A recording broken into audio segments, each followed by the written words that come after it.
2nd Street, you'll find on the corner a real pub where you and your good friends meet once or twice a week for some beer, some laughs and some good grub. You take a half pint and I'll take the full pint. I'll be down the local before you. When me and the crew will be hoisting up our brew in the bonny, bonny pub on the corner. Welcome to episode 2 of the Pub Show. I'm your host, Bill Perry. I'm here with producer Nick Hughes. Our beer of the week today is the Beers of Summer.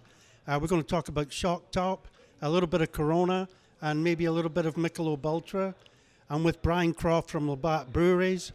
Brian, thanks so much for coming in today. We appreciate it. Super happy to be here. I'm glad you sent me that email asking me to come in, talk a little bit about our beers in our portfolio. So very happy to be here. I've been staring at this pint, though, waiting to have a sip. It's been quite hard. So maybe we should have a sip first just to get the vocal cords going. Cheers. Cheers.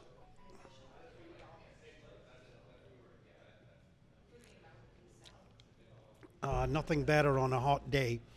Brian, this is a Shock Top, which is a Belgian-style wheat beer. It is. Tell us a little bit about it. So Shock Top actually originated in 2006 in Colorado. It was originally supposed to just be a seasonal product in the summertime, hence why we're talking about beers of summer.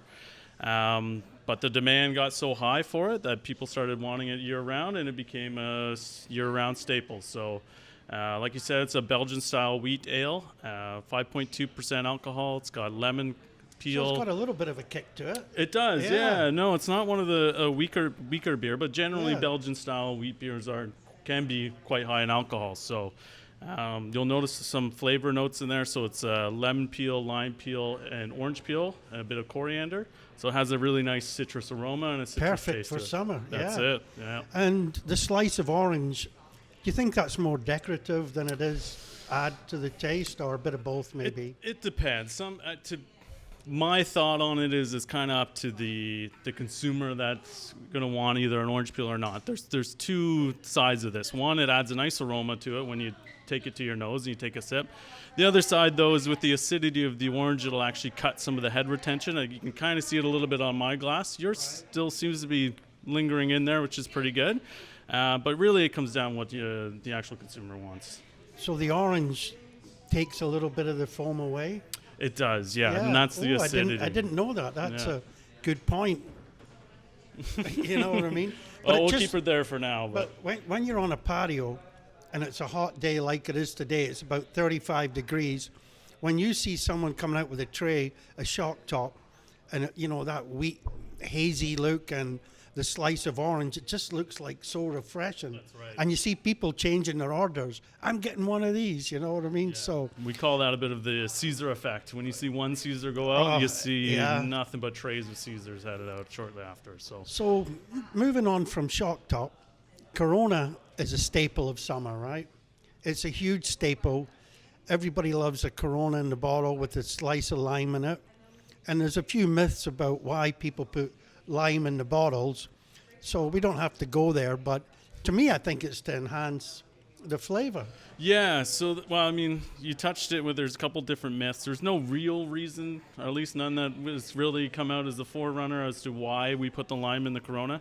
But you're right, though. I think some of it does add a little bit of flavor. Again, that citrus from the lime will add a little extra to the beer. There's some myths out there that say that it was to keep the flies away and that sort of thing, which, lime is a natural bug repellent.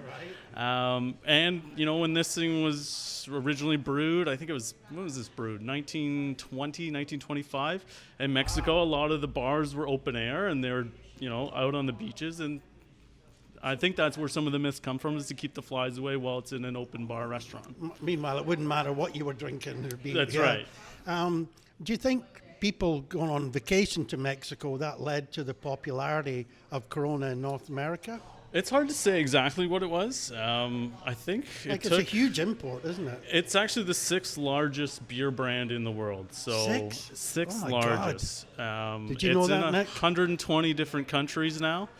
And it just seems to be synonymous with summer. I mean, we're trying to change that a little bit. We want people drinking it year round, but honestly, in my opinion, I think most people there's nothing better on a patio than a bottle of Corona. And people like to look at it again. It's got that Caesar effect, as you say, especially if you see a bucket with 5 Coronas in it. That's right. And you want the 5 Coronas. But lately, Corona's been made into a draft beer.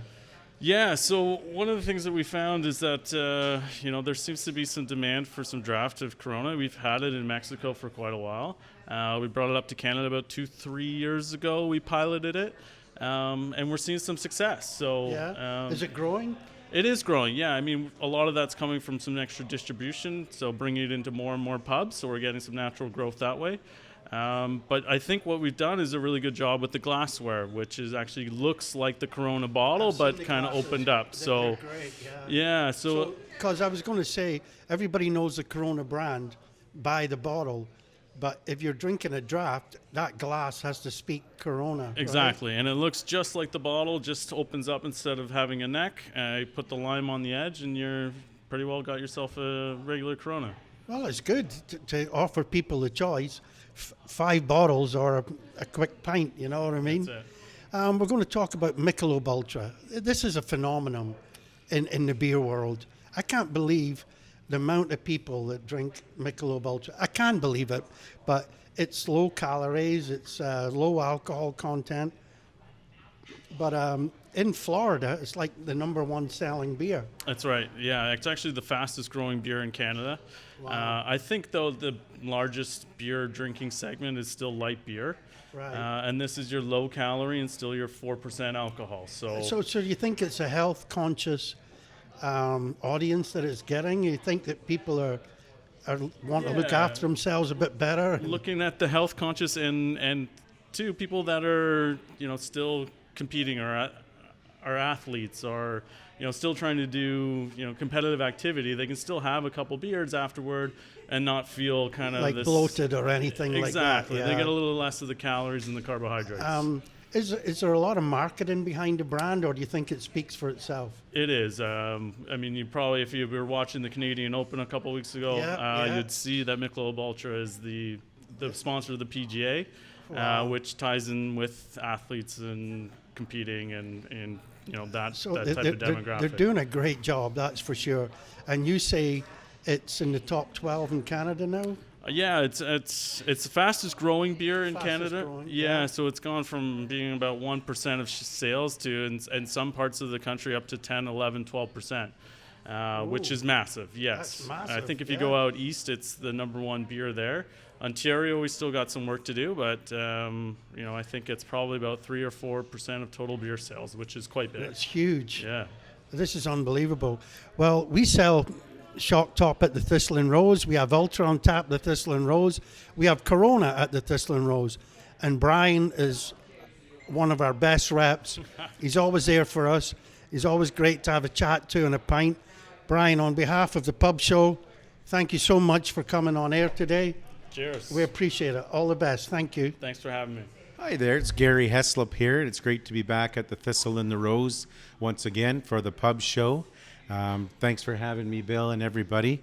We're going to do a little Gordon Lightfoot song. As you may well be aware, Gord passed away not too long ago, and I always loved this song called If You Could Read My Mind.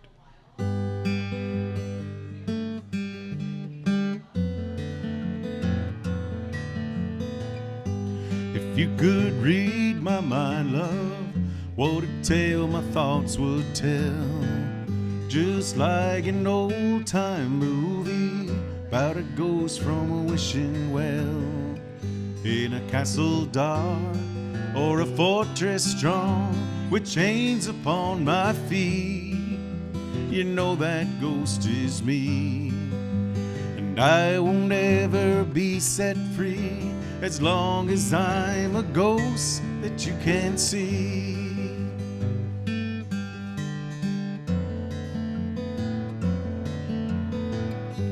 If you could read my mind, love, what a tale my thoughts would tell.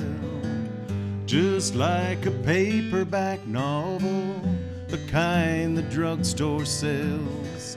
Then you reach the part where the heartaches come. The hero would be me, but heroes often fail. And if you read between the lines, you'll know that I'm just trying to understand the feelings that you lack. I never thought I could feel this way. I gotta say that I just don't get it. I don't know where we went wrong. The feeling's gone and I just can't get it back.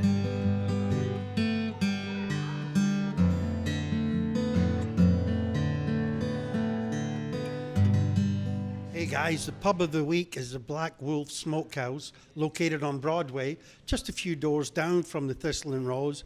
Great place, great staff, great food. Opened in 2015, Southern style barbecue. And here with me is the general manager, Brandon Porter. Brandon, tell us a little bit more about the Black Wolf. Well, the Black Wolf, as you said, 2015, late January we started there, and it was previously owned by Peter Rack, was the gentleman that got the thing going there, and it's been great over the years. A lot of local live entertainment, a lot of smoked meats, and we're just lucky to be in the game still after everything that everyone's been through the last few years. That's so, for sure. Yeah, glad to be your neighbor too. So Right, yeah. So out of your foods, are they all smoked meats? Is it? A lot of them are. The pulled pork, for instance, the brisket, of course. We smoke each of them for 11 and a half hours in the slow cooker there. We do our ribs for 6.5, so that goes over very well. Fall off the bone? Fall off the bone. Yeah? Yeah, that's what we're Wow. going for. Yeah, we had a Yeah. rough patch of. It all depends on the cut you get sometimes too. We had a rough patch about 6 months ago there, Oh, but really? everything is great and back on track. So I hear your brisket's one of the most favorite things on the menu. yeah, correct. People rave about it. Yeah, well, I That's hope why so. we It's don't really do good.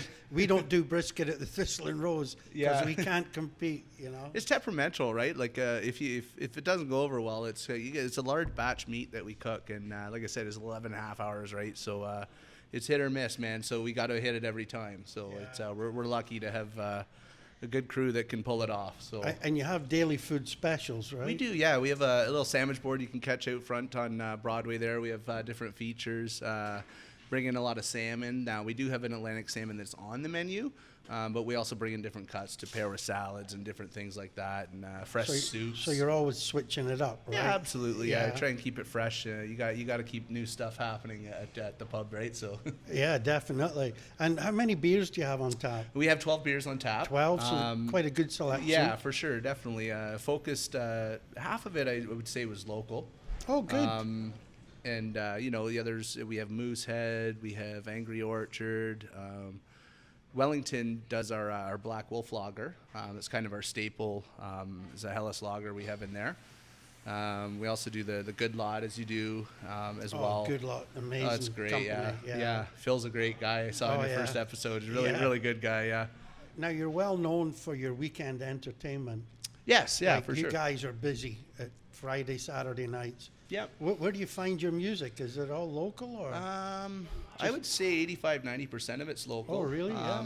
I've been around quite a while around here and just established some relationships and met people through people. And as yourself, you guys do a lot of great local entertainment, and that's got to be a driving focus in a small town, right? But you guys have the space for full bands, right? Like you have For 4 or sure. 5-piece bands. Yeah. We couldn't do that in here. No, Like, you know what I mean? We can't even fit a fat bagpiper, so, but you guys have 4 or 5 and pretty tight, like rock bands, you know? For sure, yeah. A lot of them come off really well with the crowd, and acoustically, we have them up on the second floor there. It kind of gives almost a stage presence. Right. Fridays, we generally stick to the solos or the duos, just kind of more of like an... Keep it down a wee bit. Yeah, kinda, turn it down a bit during dinner and try and give, the combination of the two. But Saturday's more the balls to the wall kind of thing. Yeah, go for the band just and the let night it go. out. You also get, they're well known in Orangeville, itchy and scratchy. It's a Everybody little more loves them. reasonable. They got a great following and everything. Absolutely. You know what, Bill? If you get them in here in whatever capacity, like they bring the room. You know, they bring it with them, and it's good with some bands. You notice who can hold a room, and that's kind of one thing they got to have. But when they bring the room before you start, that's pretty cool. And you get it's amazing. reservations. Yeah. And Then you're like, I wish they could play here every week. absolutely. You know? It's the local the pub band, right? So. So what's your hours of operation, Brandon? So right now, Monday to Thursday, we are 12 p.m. To 10 p.m. So we were 11 last year, but we just find that weren't getting enough traffic. There's nobody around at 11, eh? Yeah, not till lunchtime. And nobody wants brisket at 11:30, right? No, exactly. Yeah, I wish, but yeah, we're not all waking up to that generally. Fridays we go till 12 on Fridays.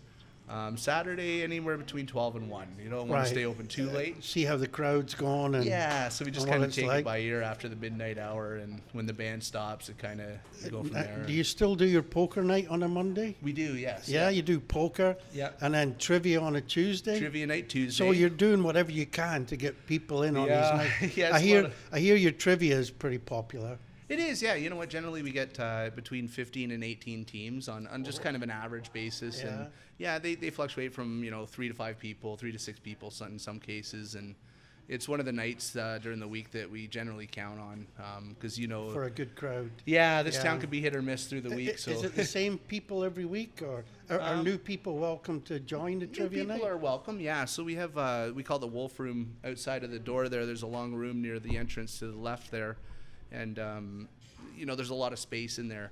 So generally the main areas are populated with reoccurring teams. Right. But, if there's a few teams that want to join in, there's always space available. So if somebody wants to play poker, or if they want to join your trivia nights, how do they get in touch with you to say, I've got a team, can we get in? Oh, they generally just phone in. Right. Curious about a reservation, and sometimes it's on the spot. They'll, hey, we're coming in for dinner, and okay, well, we have this going on. We always like to give them a heads up because it is one of those things you walk into like, whoa, what's going on? Yeah, why is everybody thinking? Yeah, exactly. I just kind of come to listen to a bit of music and sit down and eat, but it's really cool and it's well receptive. We always love to have new people in. So Brandon, how would people find out about the Black Wolf? You have a Facebook page? We do, yeah. Our Facebook is pretty active. We have an Instagram page as well. Not quite as busy as our Facebook one, but you can find us on there as well. Otherwise, I'd go to www.theblackwolf.ca. That'd be our link for our website there. And find out all about the events and everything coming up. Yeah. Well, Brandon, it's been a great pleasure having you on the show. Thank you very much. And a big cheers to you. Yeah, at least you didn't spill your beer. Cheers to you, I know, right? Yeah, cheers, Brandon. Thank you. The sun is hot and that old clock is moving slow, and so am I.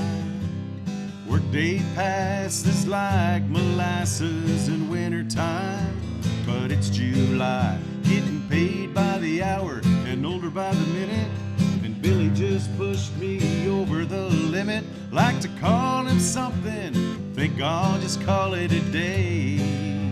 So pour me something tall and strong, make it a hurricane before I go insane. It's only 12:30, but I don't care. It's 5 o'clock somewhere. This lunch break is gonna take all afternoon and half the night. Tomorrow morning I know they'll be hell to pay, but that's alright. Haven't had a day off now in over a year. My Shelburne vacation's gonna start right here. If the phone's for me, you can tell them I just sailed away. So pour me something tall and strong, make it a hurricane before I go insane. It's only 12:30, but I don't care. No, I don't care. It's 5 o'clock somewhere here at the Thistle and the Rose.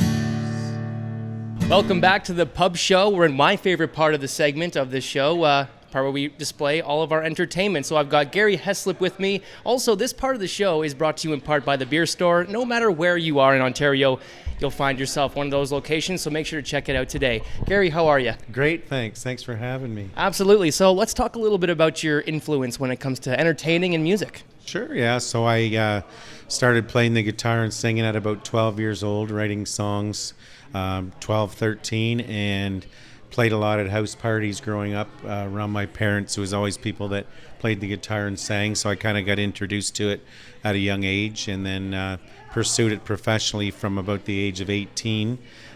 Traveled all across Canada in nightclubs and festivals across the country from East Coast to West. And got into real estate later in my life, and continued the music on sort of on weekends and just on a part-time basis, and I'm really enjoying that as well, and playing some pubs around this area like this one and a couple of others in town, and really enjoy doing that. Awesome. Now, speaking of playing in pubs, what do you love the most about performing in like a pub atmosphere? I think, especially here at the Thistle and the Rose, it's so family-oriented. So even the staff, they treat you more like family than a customer. And when I look how they interact with the other customers, it has a real family feel to it. And I think that's what really draws people in, as well as myself, because we can play anywhere for money, but when they treat you like family, it makes you want to come back again. Absolutely, Gary. Now, you say you've played a lot of shows and house parties and pubs all over Ontario, across Canada. What would you say is like the most requested song that you get during a set? Oh boy, there's so many, but I think Sweet Caroline by Neil Diamond, the partner that I sing with in the band. We call it Beauty and the Beast, and I'm the beauty, of course, and he's the beast. But we do some Neil Diamond, and I think probably Sweet Caroline, which is his song, is probably the most requested one. And we do songs like Brown Eyed Girl, Fishing in the Dark, some of the more popular songs that people would recognize from radio, and we try and cater to more of that audience where people can recognize the music. Awesome. So talk a little bit, right on, and talk a little bit about your influences when it comes to, the songs that you write yourself and the covers that you play, and who you kind of looked up to growing up learning music. Yeah, probably Roddy Millsap was one of my biggest influences. He's a blind piano player and singer-songwriter from Nashville that I listened to a lot growing up. And then I got into Garth Brooks, Randy Travis, George Strait, those types. But I still like the old stuff like George Jones and Merle Haggard, which you don't hear a lot on the radio anymore. And I don't listen to a lot of country radio anymore, just because I do kind of like the old country rather than the new. But it's been quite a ride.